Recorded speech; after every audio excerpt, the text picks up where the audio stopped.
Hope everyone's in the right room. Some of you in the audience have read the write-up for this talk. You probably recognize that I was wrong. And please don't misunderstand me. That's not a bad thing. I wish I'm wrong like this every day for the rest of my life. But unfortunately, I probably won't be wrong for long. My prediction was that there would be some form of an attack. Oh, there's no slide.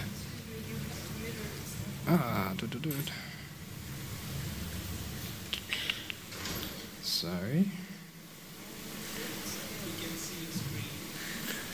No, then you see the presenter notes. Boop.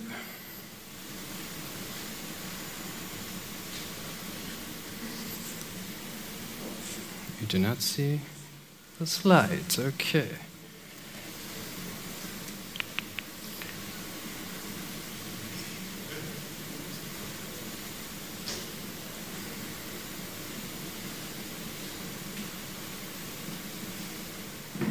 I have never done that. This has never happened before.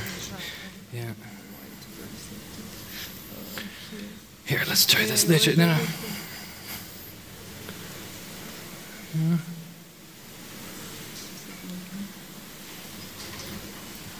Okay, try. Here, this should. Oh, perfect. Okay. Back to action. I guess I was wrong twice, so. Anyway, my prediction was that there would be some form of an attack in the United States or possibly in the foreign territories or interests. My talk would have been a breakdown or dissection and contextualization of the event. And of course, so far in the Trump administration, there's no attack. Well, at least no real ones. Some of us might remember Bowling Green. The situation is set up in such an awful way. The world we live in seems so unpredictable.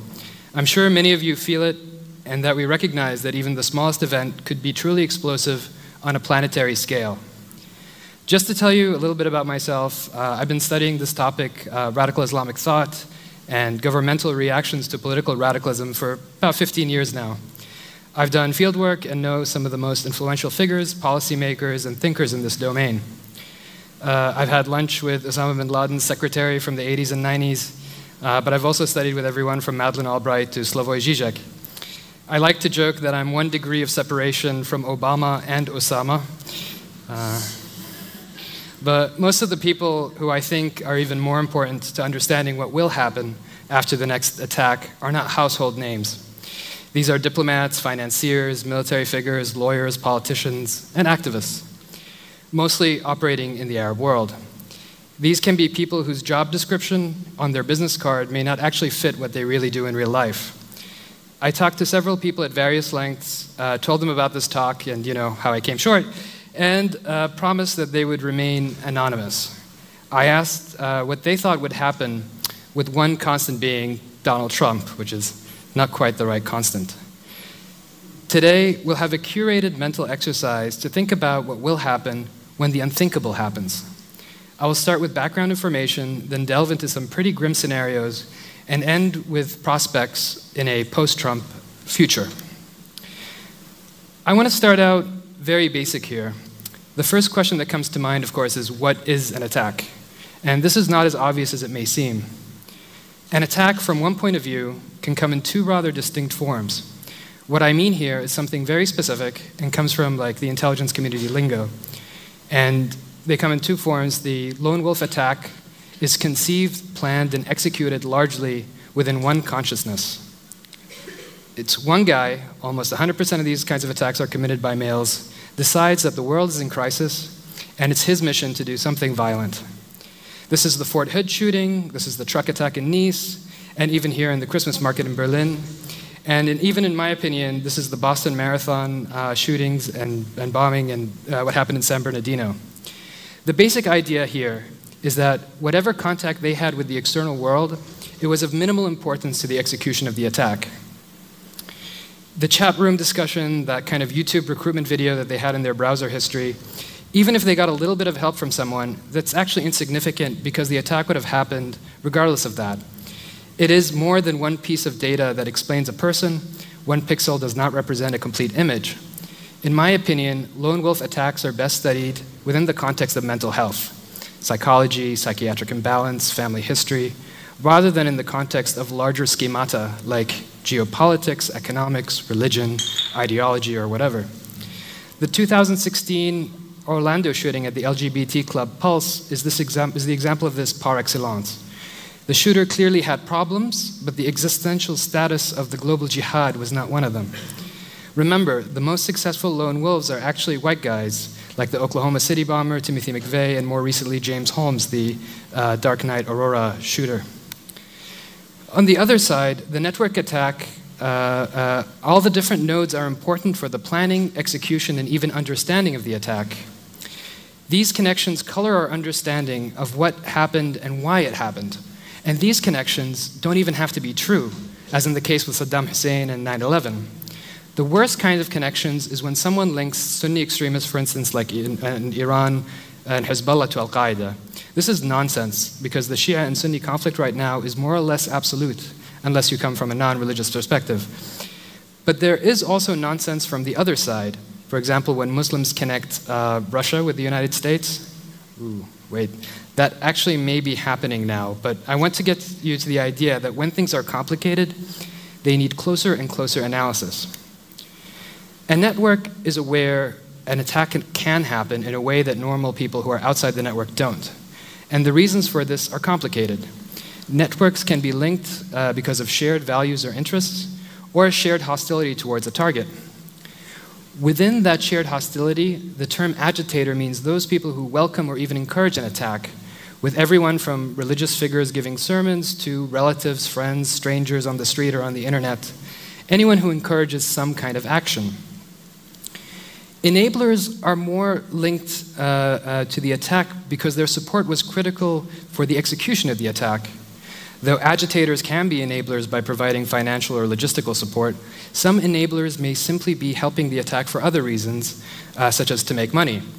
If the enabler is in the black market for guns or explosives, they can be indifferent to the cause. The primary concern for them is, of course, making money.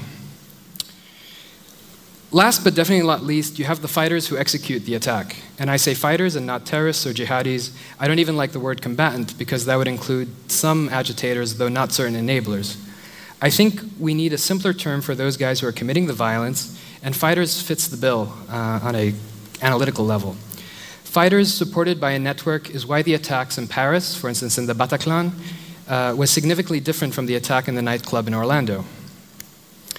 When things get complicated, I like to rely on theoretical frameworks that can handle complexity. And none are more complicated than Niklas Luhmann and his systems theory, as some of you might know. If you know Luhmann, then you know I can kill this room with boredom faster than you can say socio-cybernetics, but I promise you I won't. I'll try not to, at least. A network is a kind of social system. Luhmann's idea is that a social system becomes self-aware through communication and through making a distinction between itself and its environment.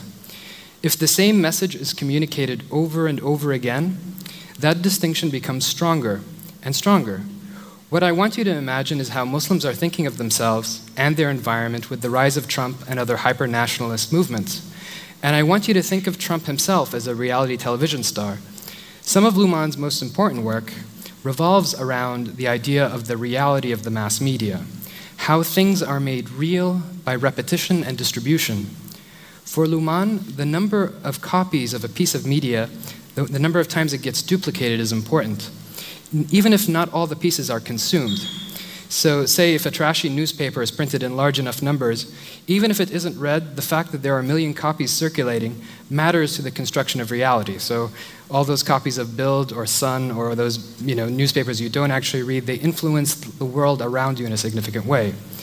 This was a development, or really a break from Marshall McLuhan's, the media is the message, to being something more like an equation, or media times distribution equals the message. Repetition here is the important factor, and This is Riz Ahmed. You may know him from recent shows like The Night Of or the hip-hop group The Sweatshop Boys, or even further back, the best film ever made about terrorism in Europe, Four Lions, which I highly, highly recommend. Here he is speaking to British Parliament about the representation of Muslims in British media. And this really sums up the situation I'm trying to describe quite nicely from the Muslim side. Every time you see yourself in a magazine, a billboard, TV, film, it's a message that you matter, that you're part of the national story, that you're valued. You feel represented. Now, if we fail to represent people in our mainstream narratives, they'll switch off. They will retreat to fringe narratives, to filter bubbles online, and sometimes even off to Syria. In the mind of the ISIS recruit, he's a version of James Bond, right? In their mind, everyone thinks they're the good guy. Have you seen some of these ISIS propaganda videos? They're cut like action movies. Where's the counter-narrative? Where are we telling these kids that they can be heroes in our stories, that they're valued? I saw an interesting survey recently. It was a Gallup poll. It was a survey of 1 billion Muslims, and it took years and years to get done. I'm citing Wajahat Ali here. It was really interesting. They asked 1 billion Muslims what are their key grievances with the quote-unquote West. I have problems with that term. But what are their key grievances? And number one was, conversation for another day, the disconnect between the West's stated values and their foreign policy. We'll talk about that another day if you invite me back. But number two on their list of grievances was the depiction of Muslims in the media. In a talk I gave in the last Chaos Congress, I discussed the depiction of Muslim and Arab males in video games, particularly first-person shooters. My thesis is the clash of digitalizations. It's a response to Samuel Huntington's clash of civilization idea.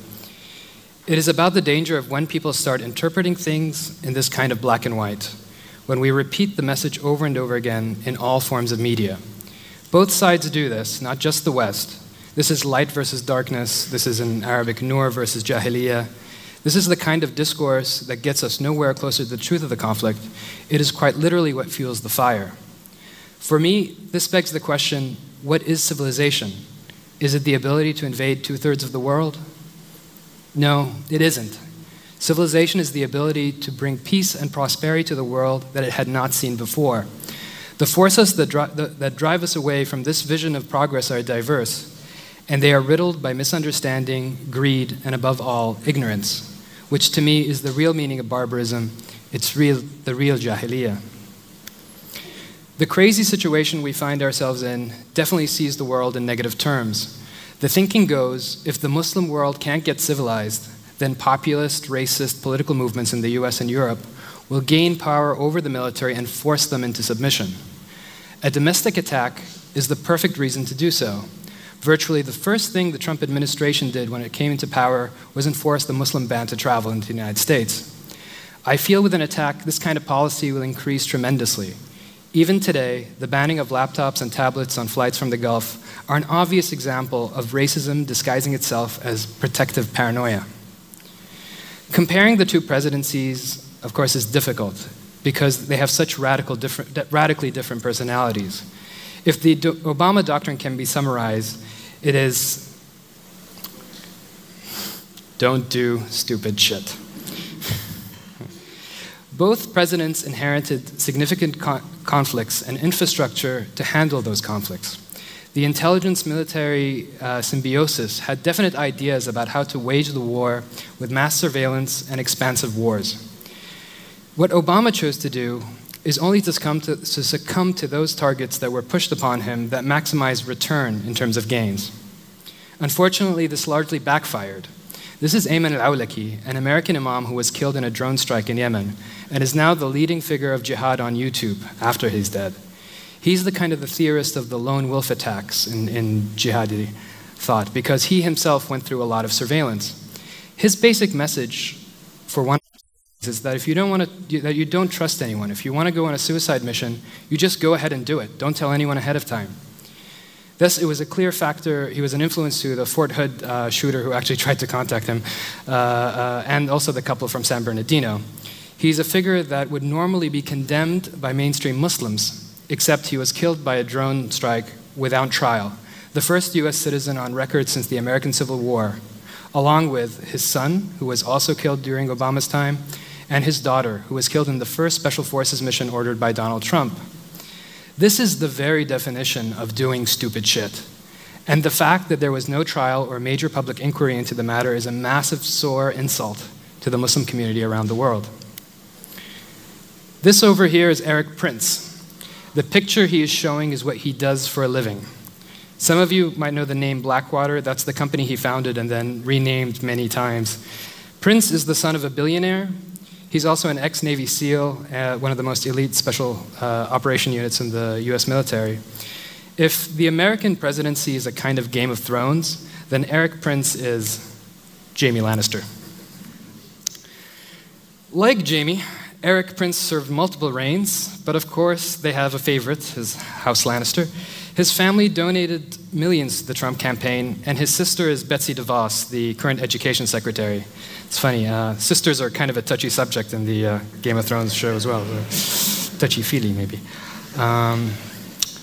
Prince started training American law enforcement focused on school shootings after Columbine, but he became the head of the biggest mercenary network. This happened after 9/11 with support from Cheney, Rumsfeld, and the CIA. The reason his business grew is because of the possibility for deniability, particularly when things go wrong. The way it was modeled is that they had contractors and subcontractors as a way to disperse blame and to have these kind of covert assassinations that were technically against the law. He is someone who has top secret clearance, the ear of President Trump, and according to some reports, he's become a kind of secret envoy for the president. He also happens to be under investigation in 4 different countries for war crimes. Many of the people I talked to actually kept mentioning Erik Prince. He's a mercenary, a paid fighter in a war, and a libertarian who believes in limited government. Though initially supported by Cheney and Rumsfeld, his operation expanded along with the expansion on the war on terror, and now he's the most influential private military contractor, even bigger than the companies you might be familiar with. Prince wants to see the privatization of special forces and security, basically the most sensitive parts of a modern state. He's even quoted as saying that he wants Blackwater to do to the military what FedEx did to the Postal Service. Blackwater went through extensive rebranding since their fighters shot up innocent civilians in a crowded market in Iraq. Besides having their own drone program, Prince is now building his own air force that would be capable of dropping bombs. And this begs several questions, the first of which, can corporations wage war? Also, isn't peace then bad for business? There are no wars to fight, then what will these guys do, you know? And at this point, it's particularly interesting because some of the most important generals in ISIS were trained by Blackwater. This is Abu Umar al-Shishani, who's actually from Georgia in the Black Sea, and he was trained as part of the Islamic moderate rebels against Bashar al-Assad. The second he crossed the border from Iraq to Syria, he joined the group Jabhat al-Nusra, which was at first allied with al-Qaeda, and would eventually become ISIS. This is the very definition of stupid shit. And the stupidity gets better somehow in the Trump era. This is Sebastian Gorka, the most public White House expert on radical Islam and deputy assistant to President Trump. There is some significant evidence that he's connected to an anti-Semitic organization in Hungary. Gorka has suggested that an appropriate reaction to a terrorist attack in the United States is to bomb the Grand Shrine in Mecca. This is the most important location in Islam, the direction Muslims pray to 5 times a day. And I want to emphasize this. This is one of the leading experts on radical Islam in the Trump administration. Unfortunately, the best experts on Islamic jihad are currently too busy fighting each other. These are the 2 French academics, Olivier Roy and Gilles Kepel, and they are at a very public tête-à-tête. Olivier Roy believes that radicalism is being Islamized, or basically that the majority of attacks are being done by thugs using Islamic rhetoric to justify their violence. It's a paradigm that's more akin to criminology. Capel, on the other hand, sees the problem to be within Islam itself. That is, Islam is being radicalized because the progressive West is too easy on Islamic conservatism, which is creating a bubble within Europe and kind of a structural stress to the system. I think both are functionally wrong because they're not paying attention to the larger scope of the problem, not just focusing on the social system, to use Lamont's term, but also on the global environment the system is operating from. The media young Muslims are exposed to reinforces their alienation, the constant security regime that physically searches their person when they go to an airport or virtually infects their computers and phones with surveillance software. It's interesting to hear reports from ISIS fighters about how free they feel themselves to be when they're in the Islamic State, that they can finally breathe and so on. Fighting the problem is a big part of the problem, and this kind of lack of reflexive realization is really an issue. And here, I want people in the audience to think about the next attack in this kind of way. Like, boom, was it a limited lone wolf attack, or was it a network multi-hit attack like September 11? This makes a difference, because the reaction can be either small, symbolic, and appropriate, which I don't think anyone's expecting from the Trump administration, or it's going to be large, pervasive, and catastrophic. The worst-case scenario is not so much the attack, it's the aftermath of the attack. What will the Trump administration do? Will someone like Gorka sway the Situation Room to bomb Mecca? But this is literally the stupidest thing they can do, as 1.6 billion Muslims will basically begin rioting in unison.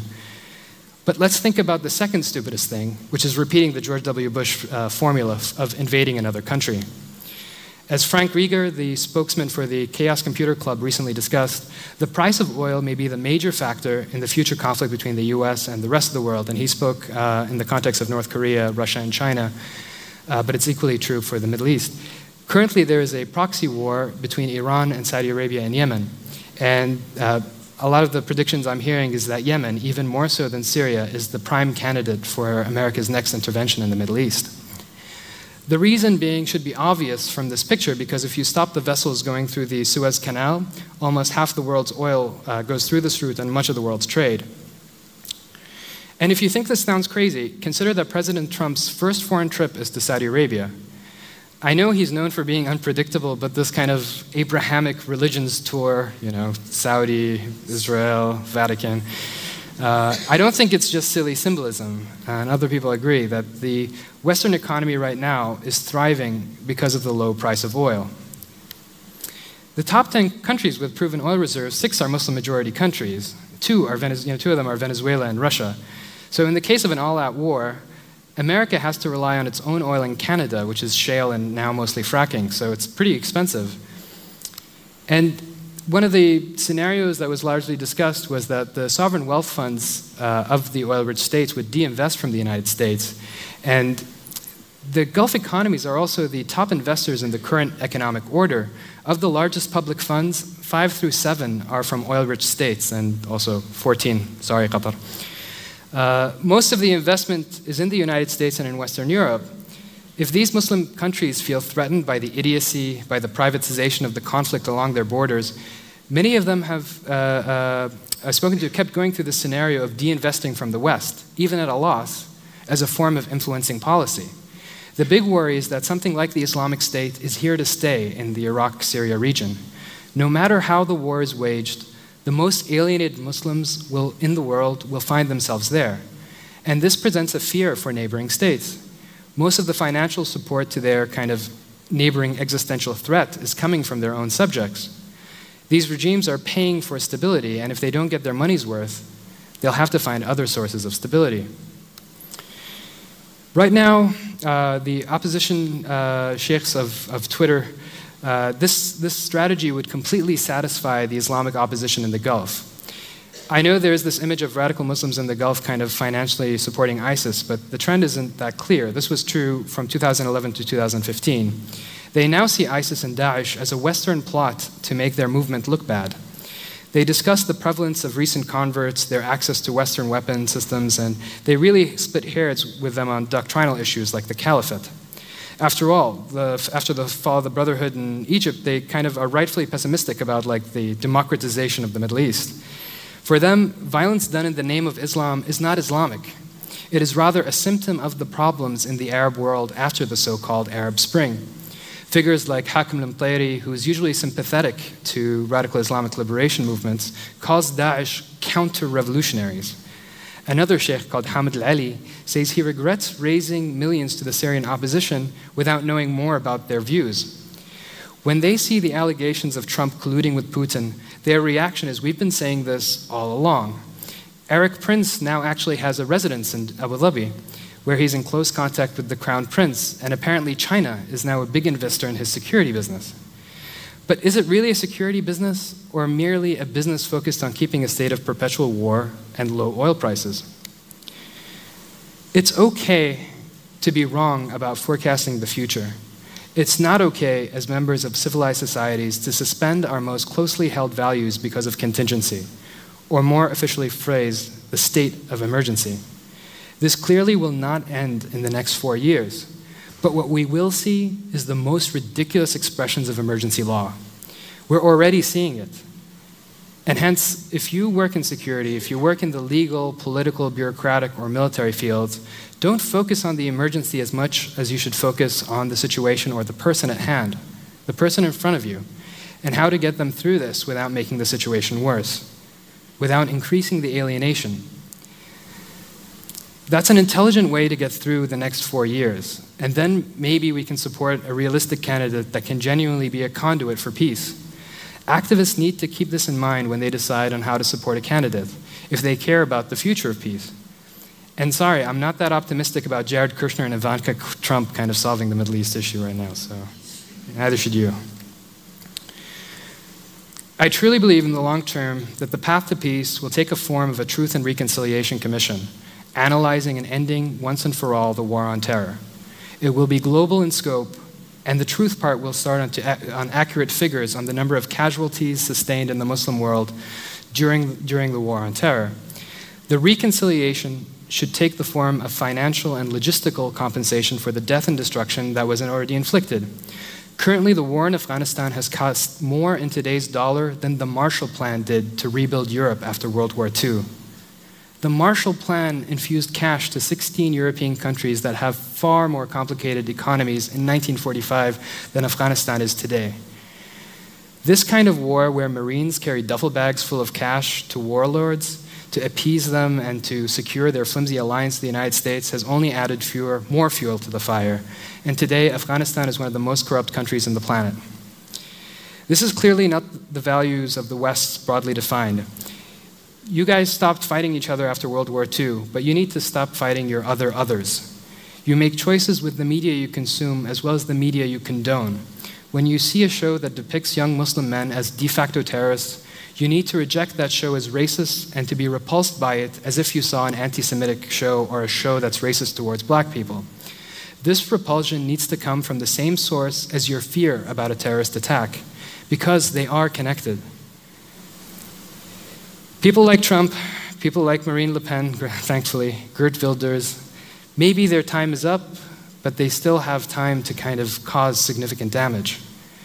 And it's our time to think about the future after the next attack, and not so much obsess about the fear of the attack itself. Thank you very much.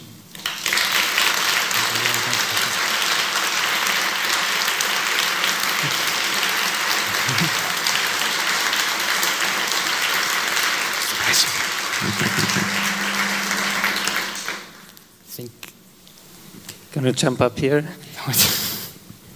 Thank you very much, Saud, on this talk. Are there any questions to Saud? Yeah. Only one mic.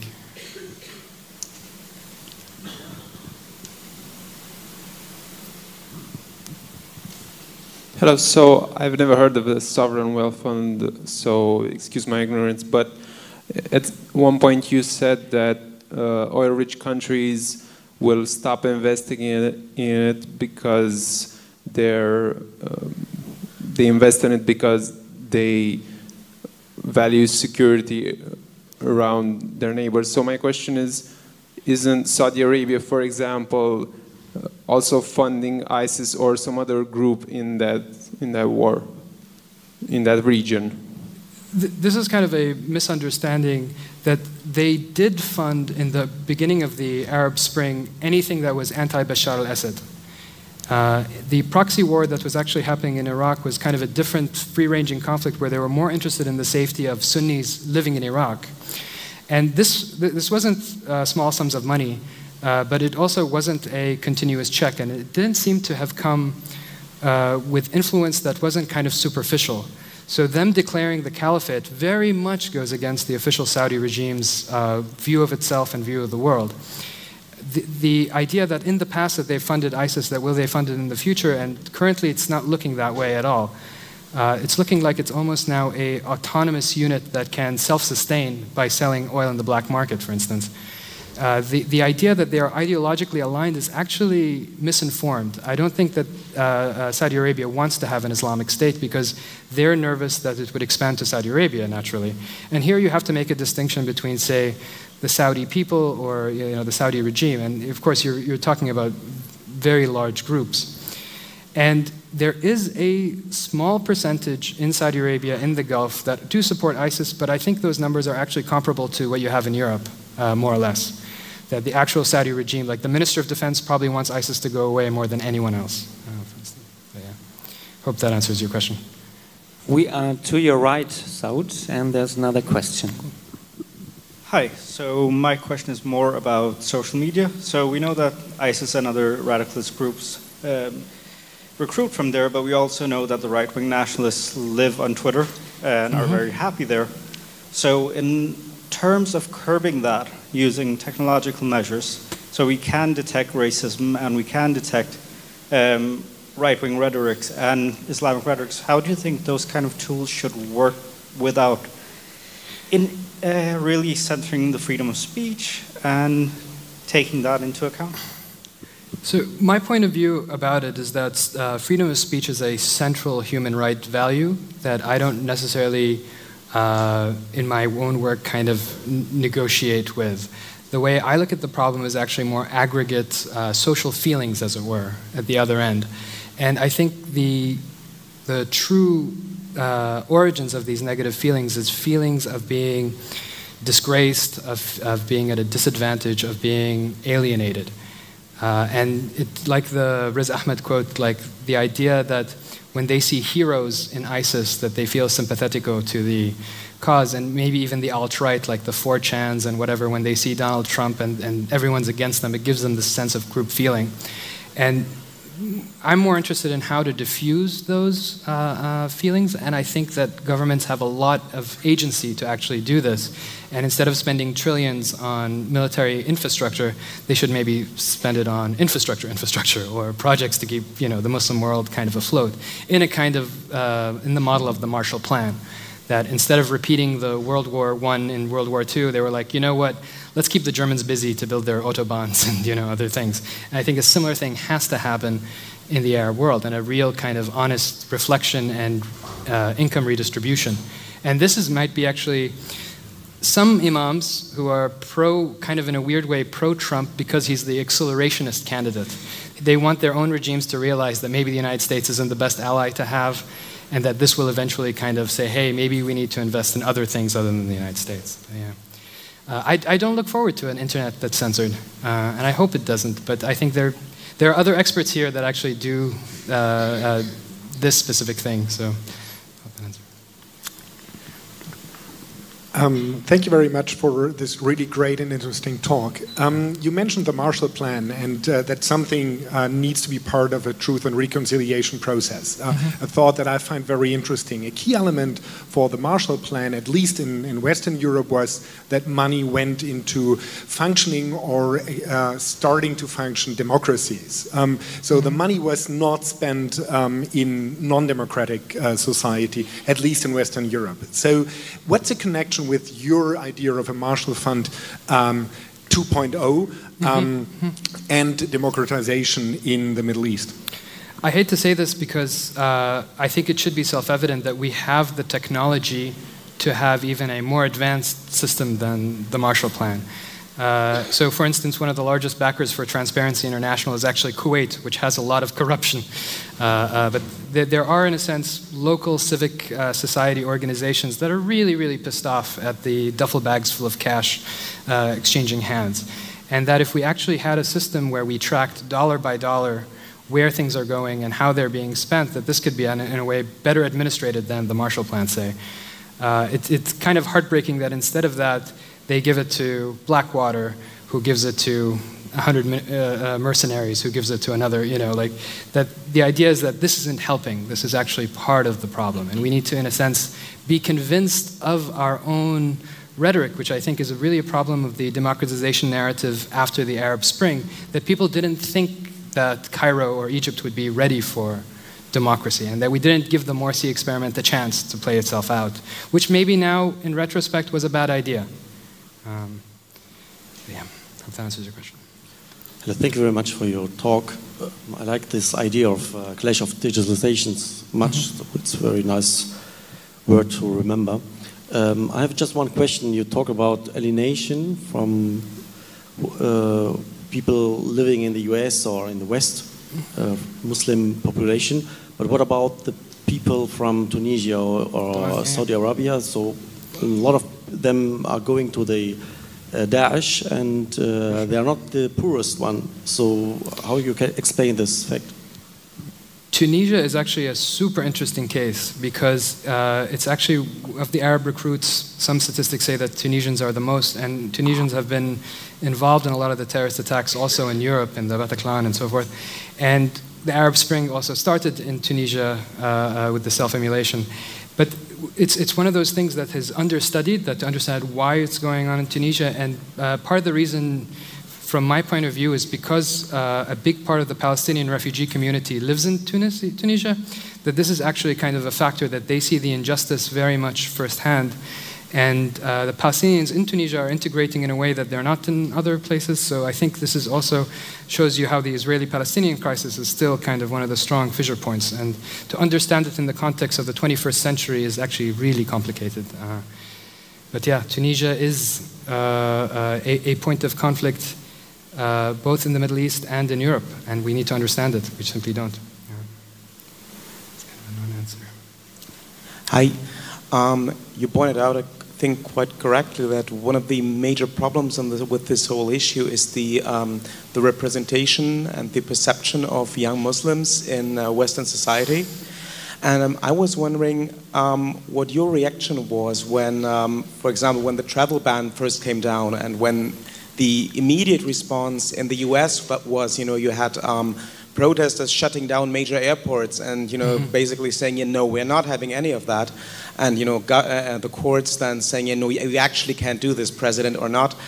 Do you think this is a step in the right direction? So I think the protest movement has to keep going and has to do it at a very high register, and I'm sort of nervous that they can't maintain it. When the first travel ban happened, I travel very frequently between the United States and Kuwait and Germany, and I got very nervous and paranoid even about flying in.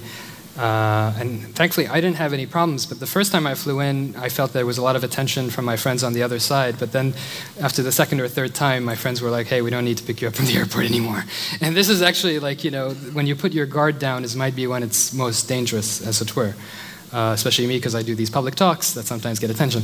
And this is kind of making me nervous. So like the ACLU, the Electronic Frontier Foundation, all these civil society things have to worry about fatigue, I think, because they're going to encounter a lot of case law for specific instances. And they have to develop new systems to get through the 4 years and possibly longer, and other infrastructures to set up regime change in the United States, hopefully.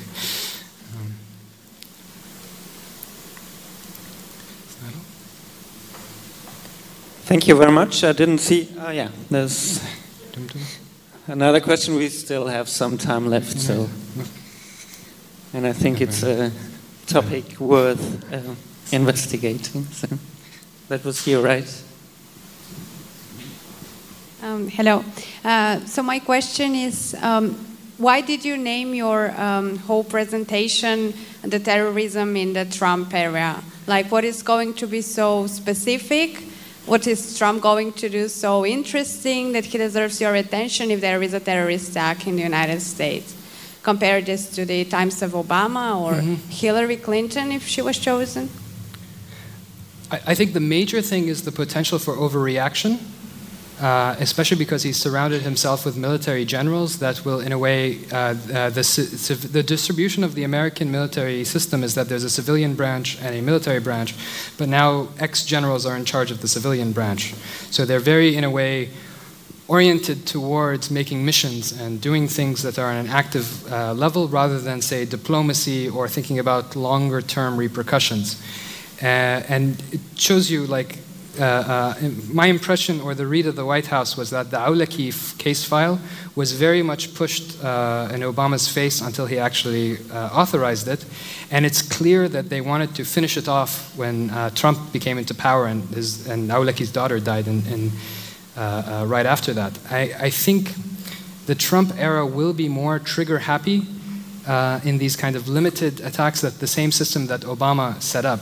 But the real fear is the Bannon White House Initiative Office, Strategic Initiative Office, which is changing the entire idea between the Chief of Staff and sort of a more decision-making process. And we're seeing that Trump is being pulled away from this stuff, but he also, when he's put in a corner, seems to take advice from people who are not authorized.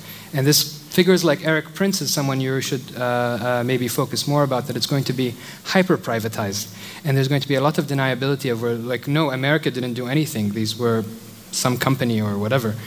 And I think this will actually start looking more and more like Arabic private security firms. So you're going to have these private mercenaries that look like it's an Arabic firm doing missions in Syria, Iraq, or whatever, and they're going to have zero oversight from the United States, even though, not to get too conspiratorial, but this is where it looks like it's heading. Him moving to Abu Dhabi is evidence to this. And setting up an investment firm that's connected with China is also highly suspicious. And the unpredictable is kind of a losing game, right? That you really can't predict what you can't think about because it's, you know, unthinkable by definition. But I want to set up a system of thought or a way for people, like normal people, to think about, say, hey, is this a crazy person who just shot up a club in some city, or is this a coordinated attack with multiple people and needed very strategic equipment and all this stuff? And this makes a difference, right? It gives you an idea of how competent people are reacting to the current situation. So this is why the Trump era, I do believe, is going to be different than Obama. And I hope not. I hope somehow that this restraint will continue. But I'm not that optimistic, unfortunately. So it's over here. Yeah. I have some issues with your talk, so I pick one. I think it's very tempting to look at these conflicts and pick names and then describe the conflict by pointing at some persons. And that gives us all the impression as if there were some key players who push a conflict in a certain direction and who actively propagate a conflict in a certain way. Looking at someone like Erik Prince, yeah, that's very tempting. It's a good branding. Blackwater is a name most of us recognize in one way or the other. The fact is that companies like Blackwater exist for the last 30 years in many places around the globe, outside our perception because they're not as well branded in a way, and they happen to act more in places like Africa. Mm-hmm. So, but if you then look at these conflicts and point out key players, it becomes like this a little bit tainted, like a conspiracy theory that there are key players and they work together. But the whole thing, I work on this issue myself for quite some time, and I have a presentation day after tomorrow on somewhat of that topic. The problem with this conflict is that everyone, even the people involved, think they play the system and they play the game and they control everyone around them. And then that creates vacuums for groups like ISIS. They feel by chance, it's more a coincidence that ISIS comes into power and suddenly we have to deal with it. But so I think it's very problematic if you then happen and they act with those people and we never get to a good conclusion on that if we try to understand this conflict in a way where we have the key player who brought us here actively. Good question. And the way I would respond is I look at how the system is incentivized. What does it mean in the post-Cold War world that the largest employer in the world is the United States Department of Defense? It has the largest budget of any single entity. And what does it mean when you have people who are profiteers of war? What's their incentive structure? And the metaphor you usually hear policy analysts talking about is that they describe them like doctors. So when doctors cure a patient, they have other patients to cure, correct? But in this case, in the Middle East in particular, the patient seems to be kept in a sick state. That the amount of money that is being circulated both for, on paper, causing stability in the region versus the oil output that is coming from the region is in a way that there is a margin of profiteering that is just higher. That why is there a black market of oil? How can we, they can search every part of your body, but yet they can't locate oil tankers that are coming out of the Islamic State. Seems absurd. That these resources aren't allocated properly on this the most basic level. And you're right, picking on Erik Prince is kind of, in a way, easy, but he has been an innovator in this field, in the same way, like you would say, Steve Jobs has been with smartphones. That he's really changed how people think about the private military contractor, that it wasn't these big companies that are parts of like Halliburton or McDonnell Douglas or whatever, that these guys aren't just creating infrastructure, that these guys are actually providing military strategic objectives on demand. From taking out someone to managing a secret prison, which is the different requirements of a terrorism era than a Cold War era, for instance, right? Like, there's no need for nuclear arsenals and so forth. You need more like these fast movements. And you're right, it's not an easy one-to-one to blame Erik Prince for all of these problems. He's reacting to the times, but he's also profiteering from it. And I was in a way tempted also to bring up Bannon and to bring up other figures that are causing ideological issues to be in play. And I think they need to be scrutinized. I really do. I think the press needs to do a better job of reporting the connections. For instance, the San Bernardino shooter, his brother, worked for Blackwater. I'm not saying this in a conspiratorial tone. I'm just saying this is an environment of heightened and profiteering violence. You mentioned yourself that you're 1 degree away from Obama and Osama. Mm-hmm. So, and now you bring up these degrees of separation. Mm-hmm. Yeah. I am a product of... No, but that brings you, that could, if I do a presentation, I could say, well, I heard, this guy is Saud Al-Zaid, he is also connected to these people. That doesn't really help. That really draws, creates this environment of conspiracies. And these guys, like, these are stupid idiots like Gorka. They're just crazy people now. With the media environment we're in, people start listening to them. They have no idea what they're talking about. And so now we surround them, we envelop them in this conspiracy sphere that's just not there. We shouldn't let them operate in the shadows. And you're right, my degrees of separation cause me to get searched in various places, to get scrutinized by intelligence networks in different ways. It definitely colors my view of the conflict, And to say, in a way, I think you're doing this kind of scientific thing where in objective reality, if you look at things in a laboratory, I don't think that's how it works. I think feelings and how people are approaching the issue really much colors this conflict. I think this is largely an emotional battlefield. And I look forward to your talk. I'm definitely coming now, so. Hi there, down here. Taking it a step back at the national level of different countries, the USA, for example, what are your thoughts on how easy and how simple it can be for people to access guns, smaller arms generally, and then use them in very destructive ways and settings? Definitely. Thanks. Like, again, to go back to a theme, we have the technology, right? A single iPhone can track every manufactured bullet in this world, that you have an identification number and you can show this chains of transmission. We have the computing power to do this, yet we choose not to. Small arms is like a growth industry right now in Belgium and Austria and so forth. And these are weapons that are ending up in the battlefield. And so, as civil society, we need to be demanding, not just from like the United States side, but from your Western European countries, like, hey, who are we selling these guns to? Can we have more oversight about who gets them and in what context? And even if you only do it for 5 or 10% of small arms, I think you can still, in a way, make a dent in understanding how this black, shadowy market is working. Yeah, I hope that answers.